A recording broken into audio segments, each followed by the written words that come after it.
আপা, আপনি যে আমাদের এখানে হিজামা নিলেন, আপনার কেমন লাগলো? আমি তো হিজামা সম্বন্ধে আগে কিছুই জানতাম না, বুঝতাম না, কিন্তু আমার পা হইতে মাথা পর্যন্ত ব্যথা। আমি এই যাবৎ এই একটা নেই 6 মাস 1.5 লাখ টাকার ওষুধ খাইছি এই ব্যথার জন্য।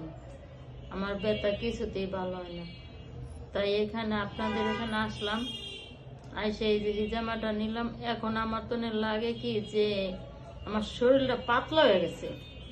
মোট কথা এটা আমি ভাষায় প্রকাশ করতে পারবো না। আমার এতকাল যে শরীরে যেই একটা ভার আছিল, ভারের জ্বালায় আমি কিছুই করতে পারতাম না। আমার নাওয়া খাওয়া সবকিছু বাদ দিয়ে আমার সব সময় মনে চাইতো যে আমি খালি সারাক্ষণ হইয়া থাকি। আমার এটা ছাড়া আর কোনো কাজ নেই, খালি শুয়ে থাকতে মন চাইতো, উঠতে বইতে অসুবিধা লাগতো। তাই এর দেখতে দেখতে আমি আইসেই পড়লাম।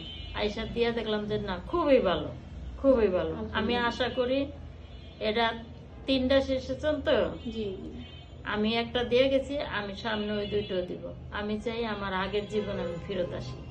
আর ইনশাল্লাহ আমার কাছে লাগে আল্লাহ পাক আমারে ওই পর্যায়ে পৌঁছাইব ইনশাল্লাহ। আমরাও আশা করি আপনি একেবারে আগের মতো সুস্থ হয়ে নর্মাল জীবনযাপন করেন। আমার আশা আছে আল্লাহর রহমতে। যেহেতু এখন দিয়েই যদি আমি বুঝতে পারি যে না আমার শরীরটা হালকা হয়ে গেছে, তাহলে আরো 2টা দিলে কি হবে এটা তো আপনারাই বোঝেন, আমার আর বোঝা লাগবে না। ঠিক আছে, ধন্যবাদ।